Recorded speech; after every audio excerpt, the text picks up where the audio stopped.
Olá, abençoados! Graça e paz, bem-vindos ao canal da Graça Pura. Se inscreve no nosso canal. Bom, abençoado, nós vamos falar agora do tema dessa mensagem. O mundo está comemorando a Páscoa. E aí, André, podemos ou não comemorar a Páscoa? Nós não comemoramos a Páscoa, nós comemoramos a vida eterna.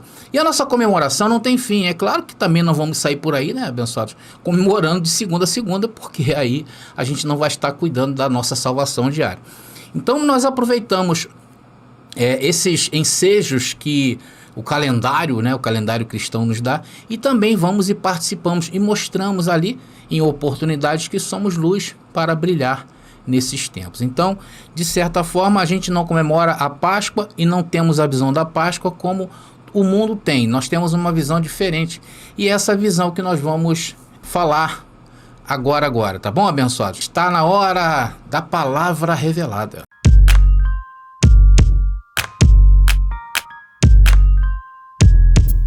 Bom, meus amados irmãos, minha família da fé, eleitos, predestinados a uma glória. Para nós começarmos a entender essa mensagem e toda essa comemoração que se faz, né, no mundo no dia de hoje ou até os dias de hoje, nós temos que recorrer à linha do tempo. Então vamos ver como foi que a história da Páscoa começou, e começou pelos israelitas, que foram os primeiros a comemorarem, né, a Páscoa, que comemoram até os dias de hoje. E depois vamos ver como essa Páscoa passou para o mundo cristão. Então vamos primeiro falar da Páscoa judaica, porque essa festividade foi a primeira a aparecer na linha do tempo. E ela também serviu de base depois para a Páscoa cristã. Então, na primeira parte dessa mensagem, vamos abordar essa história. E como começou essa história, André? Então, o primeiro relato na linha do tempo que se teve notícia de como começou a se desenhar a Páscoa judaica foi aonde? Na lei de Moisés. Mais precisamente lá na palavra, na Bíblia, em Êxodo capítulo 12. Então, em Êxodo capítulo 12, vemos o quê? Quais são os requisitos para a realização desse evento? Amados, é claro que aqui cabe muitas discussões sobre se a origem foi essa mesma, tá? Ou seja, há muitas discussões sobre isso dentro do meio judaico, dentro do meio cristão, tá? Cristão do sistema religioso. Mas só que a ideia dessa mensagem não é discutir isso agora. Nós vamos dar uma passada básica nessa comemoração. Lá em Êxodo 12, né, fala explicitamente da libertação do povo hebreu do Egito. Era o momento em que Israel estava subjugado ao Egito. Então nós vemos vou mostrar para vocês, calma aí, em Êxodo capítulo 12, nós vamos abordar dois símbolos muito importantes dentro da comemoração da Páscoa judaica. O cordeiro, que iria ser imolado, e temos prescrições também para falar para vocês sobre os ázimos, né? Ou asmos, né? Os pães ázimos, tá bom? Ou seja, o que os hebreus não poderiam se alimentar de alimentos de fermentos por uma semana. Vamos ver também por que aconteceu isso. Amados, só lembrando mais uma vez que na linha do tempo, o povo hebreu estava cativo do Egito. Eu estou contextualizando vocês. E Deus tinha feito uma promessa ao povo que iria libertá-lo. E aqui nós estamos diante, vamos agora, vamos, como diz assim, vamos ancorar diante das pragas do Egito, das 10 pragas do Egito. E a última praga foi a do anjo da morte. E ele iria ceifar a vida de todos os primogênitos. Para isso, Deus instituiu regras para que esse anjo não entrasse na casa dos israelitas. E a seguir nós vamos ver essas instruções em relação, primeiro, a do cordeiro. Vamos ver. Então vamos aí em Êxodo capítulo 12, versículo 5, versículo 7, 8 e versículo 13 e 14, e vamos ler como começou a ser instituída a questão do cordeiro na Páscoa judaica. Está ali. O animal será sem defeito, macho de 1 ano. Podereis tomar tanto um cordeiro como um cabrito.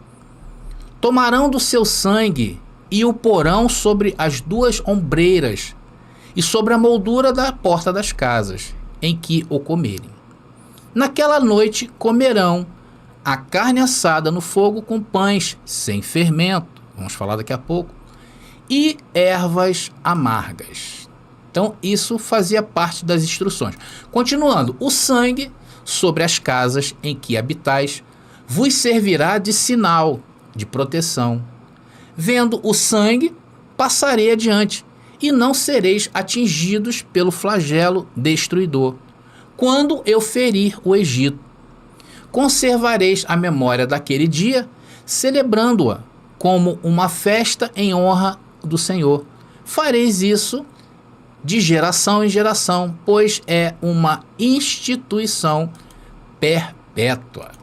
Só lembrando, abençoados, que essa conotação no final aí, perpétua, é altamente discutível, tá? Porque a própria lei, ela foi constituída para ser perpétua. Porém, esse perpétua entra na discussão que é um tempo determinado, tá? Isso foi um tempo determinado. Depois vocês vão entender isso aí um pouquinho mais na frente. Mas aqui está os requisitos para que esse cordeiro pudesse ser usado na Páscoa judaica. Ele teria que ser macho de 1 ano, não poderia ter nenhum tipo de defeito. Poderia também ser um cabrito, tá bom? Matava-se o cordeiro e o sangue desse cordeiro se passava onde? Nas portas da casa. Então, à noite, quando caía a noite, se preparava um guisado, um cozido, né, com o cordeiro morto, com os pães sem fermentos e ervas amargas. Olha, o sangue nas portas da casa era um sinal de proteção. Deixa eu voltar aqui. Era um sinal de proteção. Ou seja, o anjo da morte, ao avistar o sangue que havia nas portas dos hebreus, esse anjo ele não entrava nas casas, ele passava adiante. Alguns usaram a expressão pular. Esse anjo pulava aquela casa e entrava onde não tinha sangue. Ou seja, o anjo ele ia pulando de casa em casa. Aquela que tivesse manchada de sangue ele não entrava. Agora, inclusive, vou falar uma coisa legal, importante para vocês guardarem. A palavra pular em hebraico é passoa, tá? Passoa. Então, a partir dessa palavra que temos no hebraico, aparece a palavra pessá, que é o mesmo que algo que estivesse pulando, e uma atitude de salvar os primogênitos israelitas. Essa é a origem da palavra Páscoa em hebraico, que quer dizer o quê? Pessá. Tá bom, abençoado? Guarda essa palavrinha aí, pessá. Inclusive, mais tarde, né? Quando se desenvolveu a cultura da Páscoa cristã, né, isso por lá do meio do século, da Idade Média, se atribuiu ao coelho o símbolo da Páscoa, né? O coelho passou a ser o símbolo da Páscoa. Por quê? Por causa justamente do efeito de pular que havia lá em comemoração às festas da Páscoa judaica. Tá bom? Guarda isso aí. É claro que cabe discussões aqui. Muitos vão falar, não, porque isso é paganismo. Enfim, não quero entrar nesse meio, não quero entrar nesse mérito, tá bom? Agora vamos entrar no segundo elemento, tá? Vamos ver o segundo elemento da Páscoa judaica, que são os pães ázimos. Vamos ao texto, Êxodo capítulo 12, versículo 17 e versículo 19. Vou colocar para vocês aí. E vamos ler. Guardareis a festa dos ázimos, porque foi naquele dia que tirei do Egito vossos exércitos. Guardareis aquele dia de geração em geração. É uma instituição perpétua, mais uma vez, usando essa comemoração como se fosse algo eterno. E não é. Eterno foi até. Eu vou mostrar isso aí para vocês. Se eterno aí se cumpriu. Então, durante 7 dias, não haverá fermento em vossas casas. Se alguém comer pão fermentado, será cortado da Assembleia de Israel, quer se trate de estrangeiro ou natural do país. Então, aqui estão as prescrições em relação aos pães ázimos, que é a comida lá daquele povo, né? E era sem fermento. E eles ficavam... esse pão ele ficou guardado durante 7 dias. Agora, você saberia me dizer por que os pães ázimos entrou nessa tradição?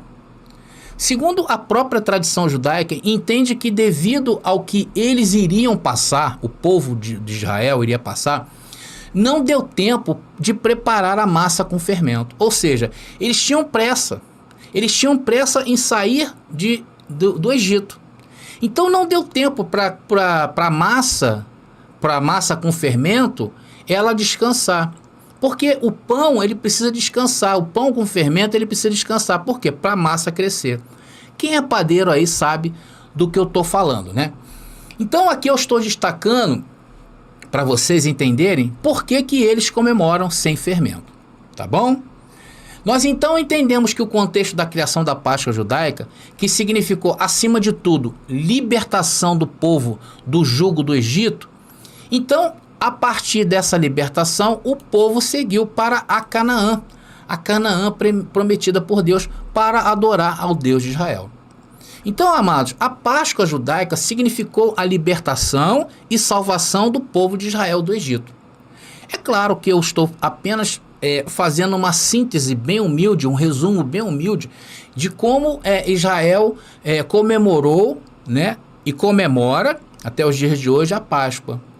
Então, eles comemoram a Páscoa por quê? Porque eles esperam ainda o Messias prometido. Por isso que eles continuam celebrando a Páscoa. Porque eles aguardam o Messias de Israel. Sendo que para nós, o Messias de Israel já veio ao mundo, né? Amados, agora na segunda parte dessa mensagem, nós vamos falar da Páscoa cristã. Primeiro eu trouxe o entendimento da Páscoa judaica, que eu acredito que os abençoados saibam até melhor do que eu.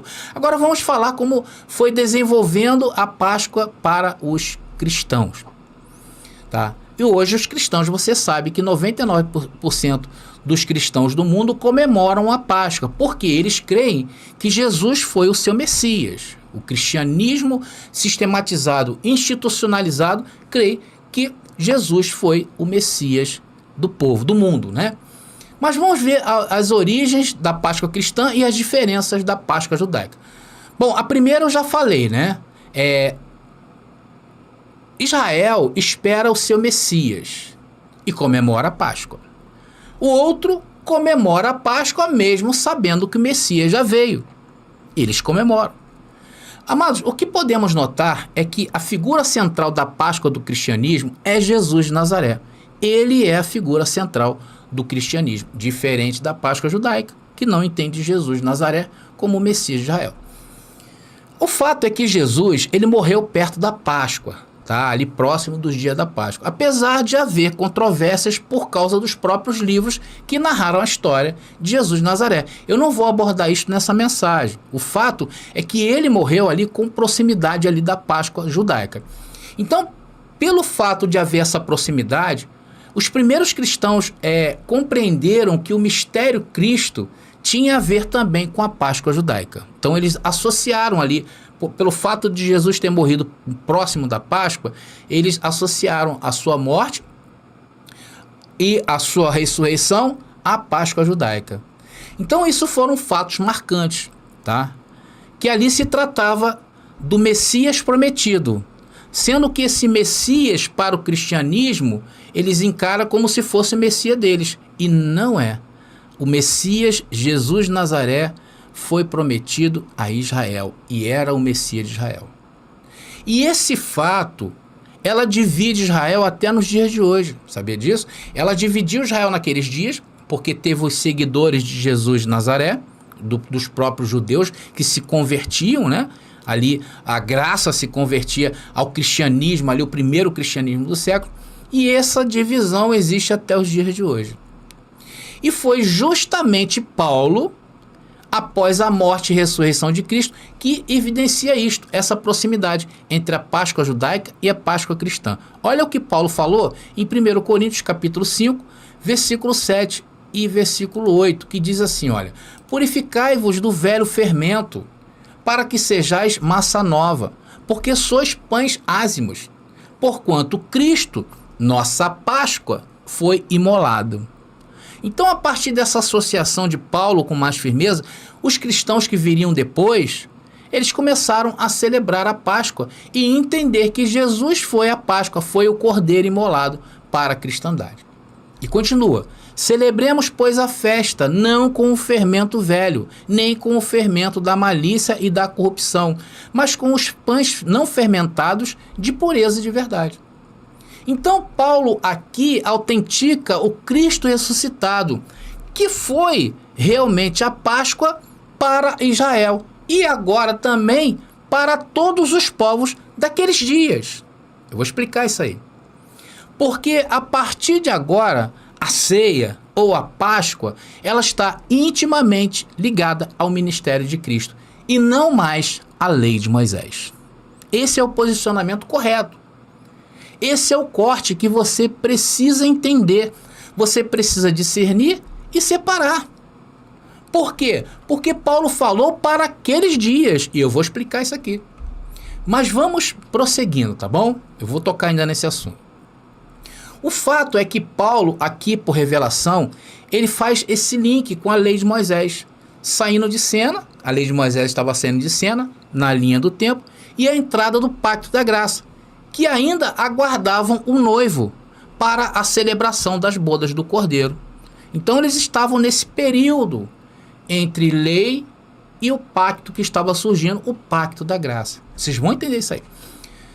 Amados, o fato esse por nós identificado, quando Cristo uniu o que? Céus e terra. Nós entendemos que esse momento, a partir do ano 70, quando se findou todas as coisas, quando se consumou, quando aconteceu o juízo final, quando aconteceu novos céus e nova terra, isso evidenciou para nós o que? A nova entrada do reino de Deus no mundo. E isso Paulo descreve muito bem em Efésios, na carta que ele escreveu aos Efésios, no capítulo 1 e no capítulo 2. Não vou ler, depois você lê capítulo 1 e capítulo 2 de Efésios. Então, por muitos anos, essa foi a festa mais importante da cristandade. E depois foi gradativamente substituída pelo Natal. Então, isso eu estou falando, não estou falando do nosso posicionamento, tá? Estou falando do posicionamento do cristianismo institucionalizado, tá? O sistema religioso, eles comemoram assim. Então, depois, o Natal se tornou uma festa mais comemorada pelos cristãos. E hoje tudo isso virou o quê? Um grande comércio. Essa é a realidade. Tanto para o comércio de lojas que abarrotam seus estoques, porque a maior venda do ano se concentram nessas duas datas, tá? Natal e Páscoa, como para as igrejas também, as igrejas institucionalizadas de hoje, onde também geram lucros imensuráveis nessa data. Olha, vocês não sabem o que arrecada as igrejas católicas nesse período e também as igrejas evangélicas. Mas basicamente é isso, tá bom? Que descreve tanto a Páscoa cristã, ninguém sabe ao certo como começou, não existe assim um apontamento, tá, na data exata quando começou isso aí, porém entendemos que todas as duas deveriam ter se findado, tá bom? Agora, amados, a partir de agora nós vamos mostrar o nosso posicionamento quanto à Páscoa, tá bom? E a primeira coisa que quero deixar bem claro é que nós podemos sim comemorar os fatos da história. Nós podemos, abençoe, isso aí sem problema. Porque um povo sem história é um povo sem futuro, tá? O que não somos é futuristas. Nós não somos futuristas. As histórias bíblicas teve começo, meio e fim. Sendo que para a grande maioria das pessoas, elas não acreditam nessa hipótese. As pessoas, por quê? Porque o sistema dominador, ele colocou na mente das pessoas, através de suas doutrinas, que a Bíblia ainda está se cumprindo, que haverá ainda um futuro onde a Bíblia vai se cumprir. Então, comemoraremos sim a história, podemos comemorar a história em qualquer sentido, porém dentro do contexto em que ela se encontra. E não trazendo sobre nossas cabeças, e muito menos pelos nossos ombros, fardos pesados iguais ao que antes estávamos postos em nossa cabeça e nas nossas costas, nossos ombros. Nós saímos de um sistema pesado, um sistema de jugo pesado. Agora, eu quero mostrar para vocês que existe, dos grupos no mundo, das pessoas que vivem nesse mundo, existe 4 grupos que encaram a Bíblia de uma forma, e nós vamos ver quais são. O primeiro grupo é aquele grupo formado por pessoas que ignoram a Bíblia por completo, tá?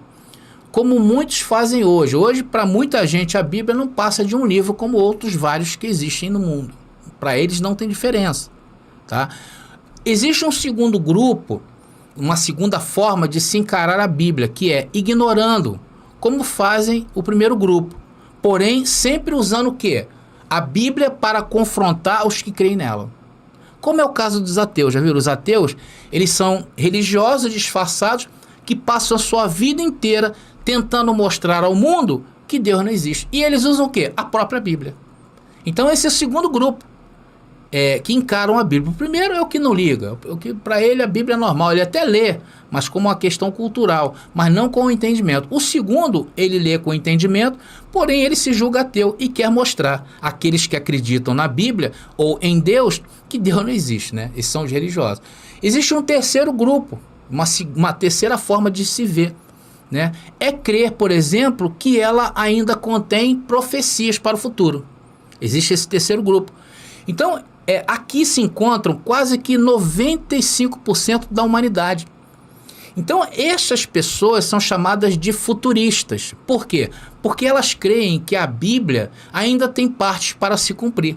Como, por exemplo, a segunda volta de Jesus, o Armagedon, né? o milênio, que um dia o diabo e a besta e o falso profeta serão jogados no lago de fogo do inferno. Essas pessoas acreditam que Jesus um dia virá julgar o mundo.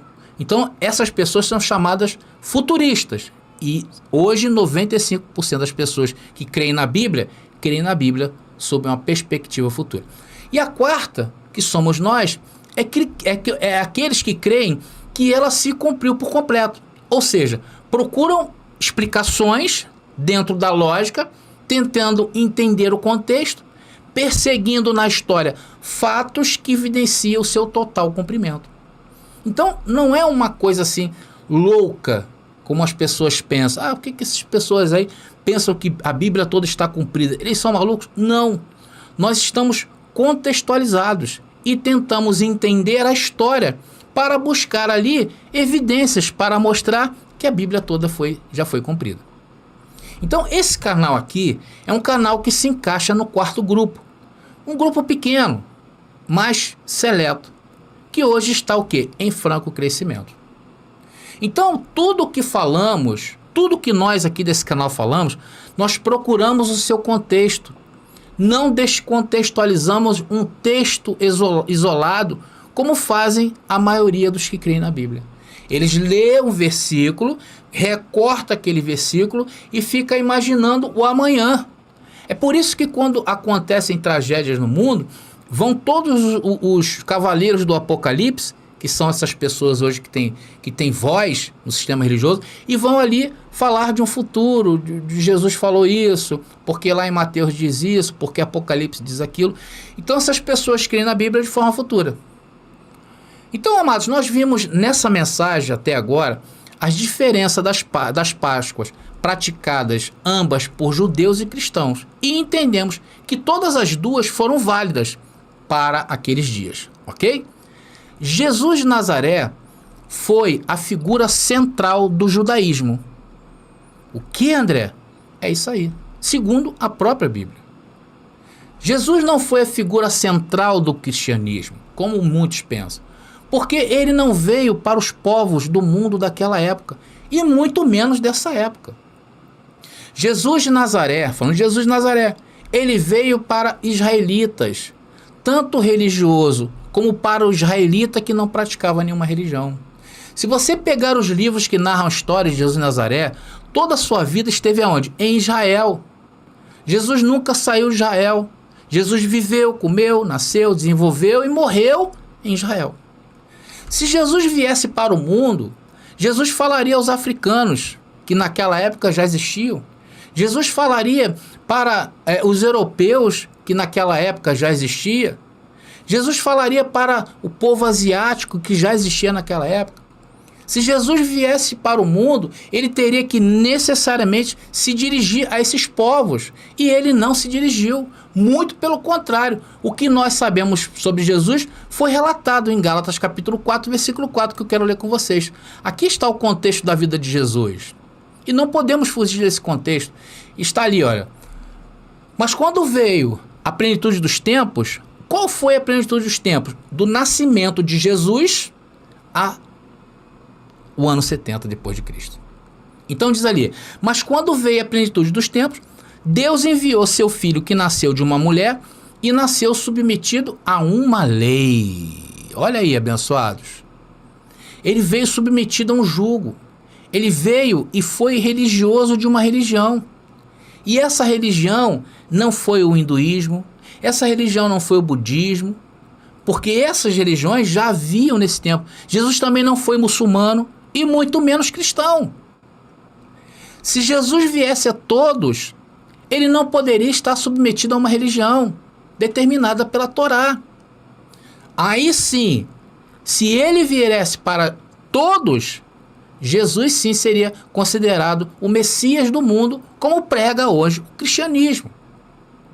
Romanos capítulo 15, versículo 8, que nos dá mais evidências do ministério de Jesus de Nazaré. E diz ali, olha, digo, pois, que Jesus Cristo veio, foi ministro da circuncisão. O que é circuncisão? Lei de Moisés. Por causa da verdade de Deus. Para que confirmasse o quê? As promessas feitas lá por profecias aos pais de Israel. Jesus veio para isso, não podemos descontextualizar. Se vamos descontextualizar isso aqui, vamos ter que começar a fazer igual o sistema, arrumar retalhos para que hoje viemos a afirmar que podemos comemorar a Páscoa. Então, como hoje também eu posso fazer a seguinte pergunta: como hoje se prega que se Jesus veio para todos os povos? Qual foi a missão de Jesus de Nazaré? Foi te salvar? Claro que não. Ele nem teria motivos para te salvar hoje. Não teria. Mas ele veio salvar um povo que estava sob o jugo de condenação e morte. Está entendendo, abençoado? Olha o que está dizendo esses textos que eu acabei de ler agora. Então, se isso é verdade, logo o ministério de Jesus de Nazaré foi para os israelitas. Jesus foi o Messias de Israel. Ele veio fazer o quê? Remir, ele veio salvar, ele veio resgatar o que estavam sob a lei. Então a Pessach, que é a Páscoa judaica, tinha que acabar, e não acabou. Ela continua sendo feita religiosamente, porque eles não têm o ministério de Jesus de Nazaré como o Messias prometido. Se nós pegarmos o contexto do ministério de Jesus de Nazaré, dentro dos livros Mateus, Marcos, João e Lucas, vamos ver Jesus falando ao povo de Israel, dentro de Israel. Jesus não curava outros povos. Jesus não tinha relacionamentos afetivos com outros povos. Ele tinha uma missão. E qual era a missão? Resgatar o povo de algo pior do que os egípcios. E sabe o que foi pior do que os egípcios? Pior do que os babilônicos? Pior do que os romanos? A Torá. Então, quando Jesus de Nazaré morre, ele morre para Israel. E quando ele ressuscita, André? Ele ressuscita então como o pacto da graça, que tinha a ideia de unir dois povos a um somente. Aí Cristo chama Paulo e diz: Paulo, anuncia que entraremos em um novo tempo, que agora não haverá Israel e resto do mundo, agora é tudo um só, é um povo só, o povo da liberdade gloriosa dos filhos de Deus. Mas antes disso, Cristo, ele tinha contas a acertar. Havia contas a acertar com quem? Com Israel. Era com o mundo? Não, com Israel. Então, nesse período da morte de Jesus, ressurreição, até o ano 70, que compreende aí 40 anos, houve essa comemoração da Páscoa. Porque Cristo foi o cordeiro para aqueles dias, mas depois diz a palavra que ele consumou todas as coisas. Depois do juízo aplicado a Israel, se findou os rudimentos. Hoje não é pães ázimos, não é cordeiro, não é cabrito, não é pãozinho, suco de uva, como eles comemoram a Páscoa, que é a ceia, e muito menos coelhinho da Páscoa. Hoje estamos na imagem real das coisas, hoje estamos no reino de Deus. A vida que vivemos hoje é algo sublime, sendo que para enxergar isto, tem que ter os olhos iluminados. Se não tiver os olhos iluminados, não vai enxergar, vai continuar vendo o mundo mal da carne, uma carne mal educada pelas mentiras das religiões.